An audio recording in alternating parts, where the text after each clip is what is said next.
painted the same thing in 9 different styles to represent different environments.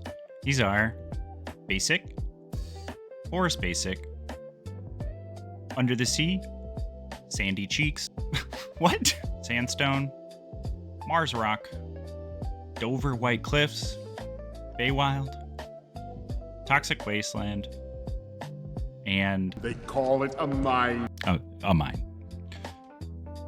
I made this as a reference so that anyone could recreate these environments. Often when I'm creating, I get into a trance-like state and I can't remember how to recreate things that I've done.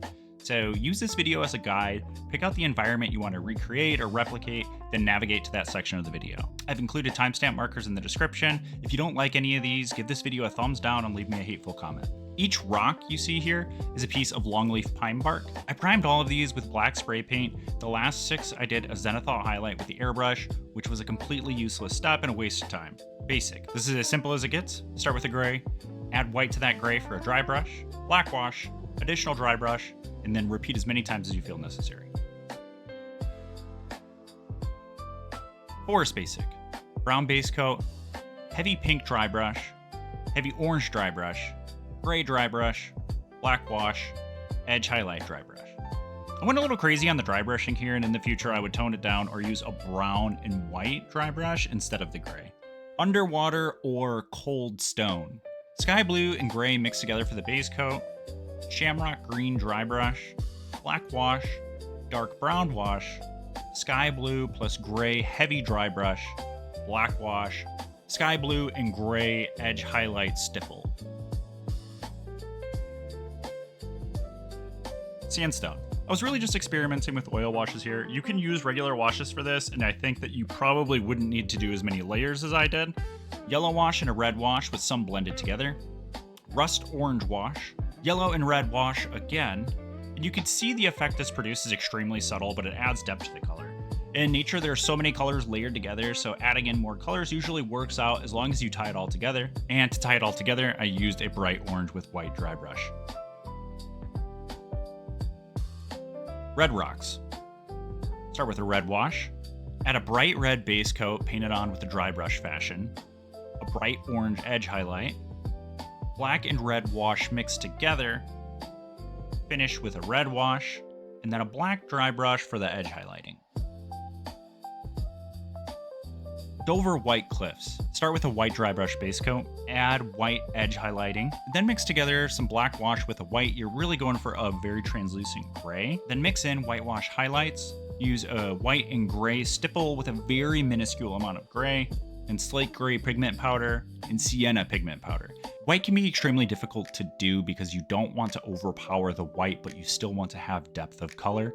So that's why you see me going back and forth with just mixing in a little bit of white and just a little bit of gray. For the Fey Wild, my favorite, start with a purple base coat, then a sky blue dry brush, and then a purple and white dry brush with just a little bit of purple, and then a sky blue wash, and then a red wash, and then light black edge highlights in a dry brush fashion.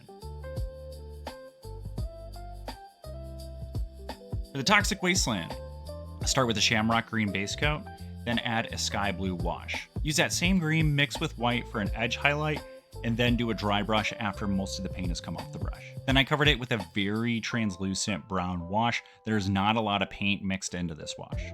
I also like this paint scheme as a jade, so if you don't add in the neon effects, then it can easily pass off as some kind of jade stones. And then last, a mine. We start with a complete black and then a very dark gray dry brush. We're going to use metallic edge highlights. I started with a green metallic and went very light on the edges for this. Then pick your next metallic or whichever you want it to be. I chose to go with a copper to play in with that green accents to do almost a little bit of a verdigris effect, and then add in additional green edge highlights at the end. And then that's it.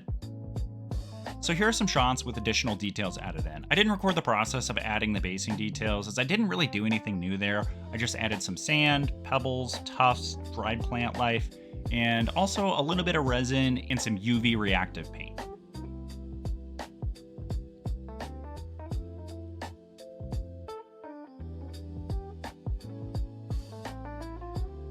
These could be miniature bases, or you could make an entire scene with bark for the terrain. Personally, I plan to keep these as a reference. One of the unexpected results is the red rocks produce one of the most believable rust effects that I've ever done. I plan to do a bit more videos like this. This is kind of how I made my career. I don't have a very good memory and I'm not very smart. And so what I've done within my career is to just make guides of things that I do very meticulously. And it has served me to get really good results for what I do in IT. So I plan to apply this to creating an art as well, documenting my process so that I can reproduce results that I like again in the future.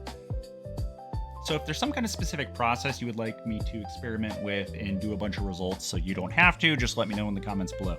And that's about it.